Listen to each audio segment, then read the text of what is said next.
오늘 우리에게 새날을 주신 하나님께 감사하고 이 이른 시간 주님의 전에 모인 여러분을 축복합니다. 우리 다 함께 하나님을 찬양하겠습니다. 찬송가 540장입니다. 찬송가 540장 찬양하겠습니다.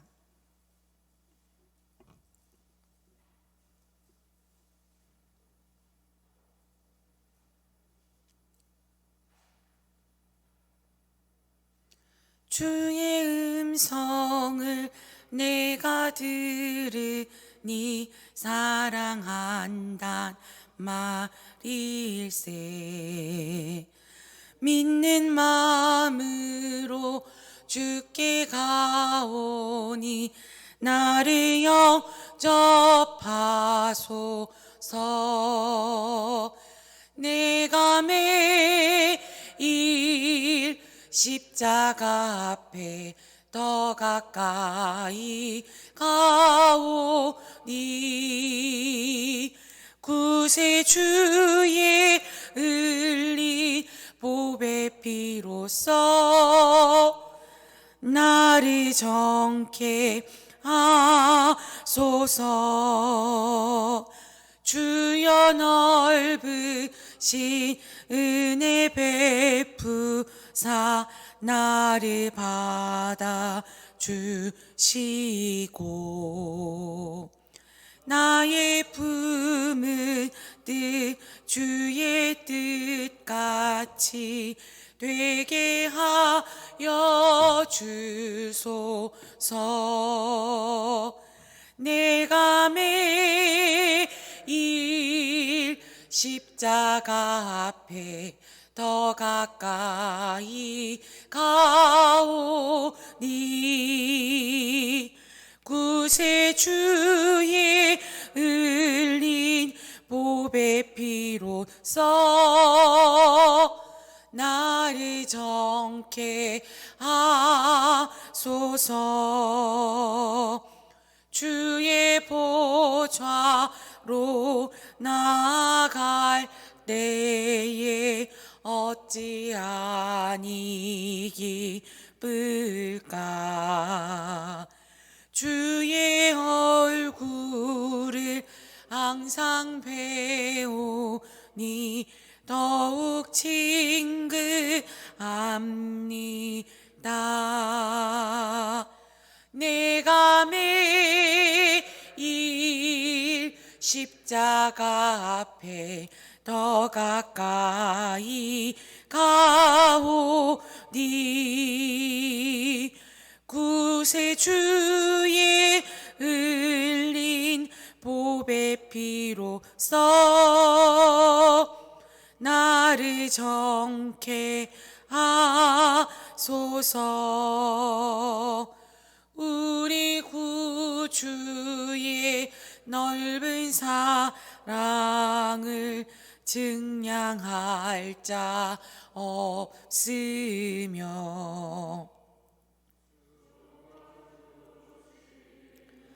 잠든 기쁨도 헤아릴 수 없도다. 내가 매일 십자가 앞에 더 가까이 가오니 구세주의 흘린 보배 피로써 나를 정케 하소서.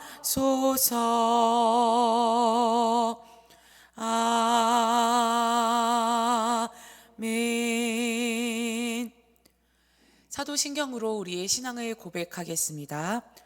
전능하사 천지를 만드신 하나님 아버지를 내가 믿사오며 그 외아들 우리 주 예수 그리스도를 믿사오니 이는 성령으로 잉태하사 동정녀 마리아에게 나시고 본디오 빌라도에게 고난을 받으사 십자가에 못 박혀 죽으시고 장사한 지 사흘 만에 죽은 자 가운데서 다시 살아나시며 하늘에 오르사 전능하신 하나님 우편에 앉아 계시다가 저리로서 산자와 죽은 자를 심판하러 오시리라.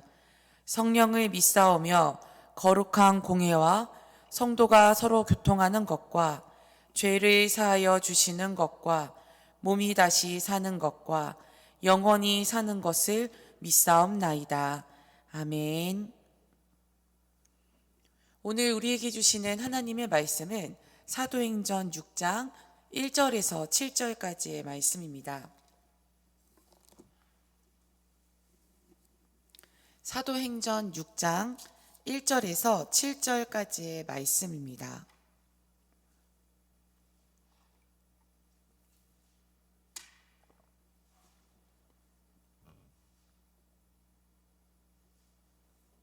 우리 사도행전 6장 1절에서 7절까지의 말씀을 다 함께 합독하시겠습니다. 그때 제자가 더 많아졌는데 헬라파 유대인들이 자기의 과부들이 매일의 구제에 빠짐으로 히브리파 사람을 원망하니 12사도가 모든 제자를 불러 이르되 우리가 하나님의 말씀을 제쳐놓고 접대를 일삼는 것이 마땅하지 아니하니 형제들아 너희 가운데서 성령과 지혜가 충만하여 칭찬받는 사람 7을 택하라. 우리가 이 일을 그들에게 맡기고 우리는 오로지 기도하는 일과 말씀 사역에 힘쓰리라 하니 온 무리가 이 말을 기뻐하여 믿음과 성령이 충만한 사람 스데반과 또 빌립과 브로고로와 니가노르와 디몬과 바베나와 유대교에 입교했던 안디옥 사람 니골라를 택하여 사도들 앞에 세우니 사도들이 기도하고 그들에게 안수하니라. 하나님의 말씀이 점점 왕성하여 예루살렘에 있는 제자의 수가 더 심히 많아지고 허다한 제사장의 무리도 이 도에 복종하니라. 아멘. 이 말씀은 하나님의 말씀입니다. 오늘 하루도 하나님의 말씀을 힘입어 승리하는 복된 날 되시기를 간절히 소망합니다. 제가 신학교에 입학하고 제일 첫 수업에서 교수님께 이제 가장 먼저 들었던 이야기가 아직도 기억이 납니다. 이제 교수님은 이제 저희들을 환영해 주시면서 여러분이 신대원에 와서 성령님이 너무 기뻐하고 계신다고, 그러니 즐겁고 행복하게 학교 생활을 하라고 이렇게 말씀하셨습니다. 그러면서 어떤 말씀을 하셨냐면, 그리고 기대하라고 하셨습니다. 성령이 춤추면 사탄도 같이 춤추니 앞으로 여러분이 가는 길이 쉽지 않을 것이라고, 그리고 진짜 쉽지 않다면 잘 가고 있는 것이라고 말입니다. 초대교회는 성령님이 인도하셨고 그 인도하심에 따른 교회의 모습은 아름다웠고 많은 이들이 그들이 나누는 삶과 교제를 보고 하나님을 찬미했습니다. 그래서 많은 이들이 예수 그리스도를 믿게 되었습니다. 그러나 이 아름다운 초대교회는 대내외적인 그런 문제에 봉착하게 됩니다. 그러니까 우리 성령님이 초대교회와 함께 춤추시자 사탄이 춤추는 일들이 일어나게 된 것이죠. 사실 우리가 어제 함께 나누었던 그 아나니아와 삽비라는 초대교회 내부의 문제였습니다. 오늘 우리가 함께 나눌 이야기도 초대교회 내부에서 일어났던 문제들입니다. 오늘 우리가 함께 나눌 이야기는 바로 그 초대교회 내부에서 그 성도들 간의 갈등에 관한 이야기인데, 당시 그 초대교회 내에는 히브리어를 쓰는 유대인과 그다음에 헬라어를 쓰는 유대인들이 있었습니다. 이 사람들이 예수님을 믿는 거죠. 그런데 헬라어를 쓰는 사람들이 있었고 히브리어를 쓰는 사람들이 있었습니다. 예수님은 한 분이시고 한 마음으로 예수님을 따른다고는 하지만 히브리어를 쓰는 사람들과 헬라어를 쓰는 사람들 사이에는 언어와 문화적인 차이로 인해서 마찰이 있었습니다. 그리고 또 우리가 6장 1절 말씀에서 보면 알 수 있듯이 구제 음식을 배분하는 일로 헬라어를 쓰는 유대인들의 불만이 폭발했습니다. 이제 문제가 생기자 이 갈등 앞에 사도들은 모든 성도들을 불렀습니다. 모두를 불러서 이 문제를 해결하려는 그 시도는 참 놀라운 방법이었습니다. 우리가 이제 복음서를 읽다 보면 바리새인들과 사두개인들이 그 공회에서 그들의 이제 조상들로부터 이어져 내려온 신앙을 파괴적인 개혁으로부터 지키려는 그 자신들의 의무를 수행하고 있었다라는 것을 우리는 알 수 있습니다. 그러니까 공회의 목적이, 그 당시의 목적이 뭐였냐면 개혁으로부터 그들이 고수하기로 작정한 신앙을 그 보호하는 것이었죠. 예수님은 이제 그들에게 자기들이 고수하기로 작정한 그 신앙을 보호하기 위해 공회에 모이는 바리새인들과 사두개인들에게 전통을 지키려다가 진리를 놓치고 있다고 그들을 비판하고 꾸짖었습니다. 그러나 오늘 그 성령님의 인도하심을 받고 있던 초대교회가 공회, 그러니까 함께 모였습니다. 함께 모여서 그들 사이에 그 생긴 내부적인 문제에 대해서 성령의 인도하심을 함께 이야기합니다. 이게 바로 함께 모이는 것에 대한 긍정적인 어떤 변화이겠죠. 초대교회에 생긴 문제를 함께 모여서 그 해결책을 강구하는 일은, 그런데 이제 그 구제 음식을 배분하는 그 일이겠죠. 그런데 그 일이 쉽지가 않았습니다. 사람들이 모이는 곳에서 벌어진 일들은 지도자의 조정이 필요로 하는 그 일이기도 하지만 동시에 성도 모두의 일이기도 합니다. 사도들이 문제가 생겼을 때 모든 성도들을 불렀다라는 것을, 바로 그것을 우리에게 보여줍니다. 교회에서 생기는 문제는 어느 누구의 일이 아니라 우리 모두의 일입니다. 교회의 문제 앞에 사도들은 성도들을 불러서 이렇게 말했는데요. 사도행전 6장 2절부터 4절까지의 말씀을 같이 한번 읽어보겠습니다. 사도행전 6장 2절에서 4절까지의 말씀입니다.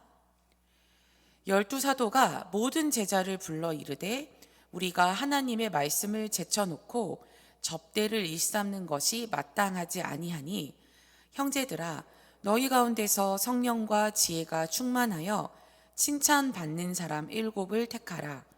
우리가 이 일을 그들에게 맡기고 우리는 오로지 기도하는 일과 말씀 사역에 힘쓰리라 하니. 아멘. 사도들은 그들에게 어려움이 있다는 것을 인정하고 사도들이 이제껏 해왔던 일들, 그 일들에 대한 공치사 없이 우리 모두의 일이니까 우리가 함께 이 문제를 풀어나갑시다 라고 이야기하면서 교회가 가야 할 길에 대해서 이야기합니다. 그러면서 하는 이야기가 뭐냐면 7집사를 세우자, 우리 교회의 일을 함께 할 7집사를 세우자라는 것이었습니다. 사도들이 이제 일을 나누어서 할 사람들을 세우자라고 이야기를 하면서 사도들이 더 중요한 일에 힘쓰겠다라고 말하지는 않았습니다. 덜 중요한 일을 일꾼을 세워 맡기겠다고도 하지 않았죠. 교회라는 공동체는 각자의 역할이 있을 뿐입니다. 각 역할들의 목적은 무엇이냐면 주님이 세우신 교회를 건강하고 아름답게 하는 데 있습니다. 그러니 하나님께서 세우신 우리 한 명 한 명은 더 소중하고 덜 소중한 것이 없습니다. 우리는 모두 필요한 존재입니다. 그러므로 그리스도의 몸된 교회는 하나님으로부터 온 서로의 역할을 인정해야 합니다. 사도들의 이 이야기를 들은 초대교회 사람들은 이렇게 반응했습니다. 우리 사도행전 6장 5절의 말씀을 함께 읽겠습니다. 온 무리가 이 말을 기뻐하여 믿음과 성령이 충만한 사람 스데반과 또 빌립과 브로고로와 니가노르와 디몬과 바베나와 유대교에 입교했던 안디옥 사람 니골라를 택하여. 사도들의 제안은 모든 이들, 그러니까 분쟁의 당사자였던 헬라파 사람들과, 헬라어를 쓰는 사람들과 히브리어를 쓰는 그 사람들의 모두의 마음에 합한 그러한 제안이었습니다. 거기 모인 성도들은 사도들이 했던 일을 성도들 중에 7명이 감당하는 것에 대해서 거리끼지 않았습니다. 사도들이 그 일을 떠맡긴다라고도 생각하지 않았고, 말씀 사역이 중요하긴 하지만 사도들이 감당하는 그 영역이 더 중요하기 때문에 사도들의 그 일배분 제안을 기뻐했던 것도 아닙니다. 그러니까 성령의 인도하심을 받는 공동체의 특징은 이렇게 서로의 역할을 인정하고 서로의 부족한 부분은 채워주며 하나님의 몸을 이루어 나가려고 한다라는 것입니다. 이렇게 7 집사가 세워졌습니다. 스데반, 빌립, 브로고로, 니가노르, 디몬, 바베나, 니골라입니다. 사도들은 믿음이 좋고 성령이 충만한 7명의 일꾼들을 위해서 기도했습니다. 사도행전 6장 6절의 말씀을 같이 읽어보겠습니다. 사도들 앞에 세우니 사도들이 기도하고 그들에게 안수하니라. 사도들이 그들을 위해 무엇했습니까? 안수했죠. 기도했다라는 뜻입니다. 사도들이 7 집사를 위해서 기도하고 안수한 이 행위는 이들에게 교회의 특수한 임무를 맡겨 사도들처럼 일하게 한다라는 의미도 있지만, 교회의 모든 일은 하나님께서 하시는 일이라는 것을 모두에게 알려주기 위함이었습니다. 사실 교회에서 어떤 역할을 감당한다라는 것은 사도들의 권한도 성도들의 만장일치도 아닌 오직 하나님께서 하시는 일이 되어야만 합니다. 최종 결정권자는 하나님이셔야만 합니다. 우리가 그렇게 일할 때 교회는 어떻게 될까요? 사도행전 6장 7절은 이렇게 말하는데, 우리 이 말씀을 같이 한번 읽어보겠습니다. 하나님의 말씀이 점점 왕성하여 예루살렘에 있는 제자의 수가 더 심히 많아지고 허다한 제사장의 무리도 이 도에 복종하니라. 아멘. 7명의 일꾼이 세워진 후 초대교회에는 하나님의 말씀이 점점 왕성하여져서 예루살렘에 예수님을 믿게 되는 사람들이 폭발적으로 늘어났고, 심지어 전통신앙을 고수하며 그리스도교와 대척점에 서 있던 제사장의 무리까지도 그 안에 포함되기 시작했습니다. 7 일꾼이 세워져서 교회가 하나님이 바라시는 대로 움직이자 하나님의 말씀이 여러 군데로 뻗어나갔고, 예수님을 받아들이지 못했던 많은 사람들이 예수 그리스도의 길에 동참했다라는 것입니다.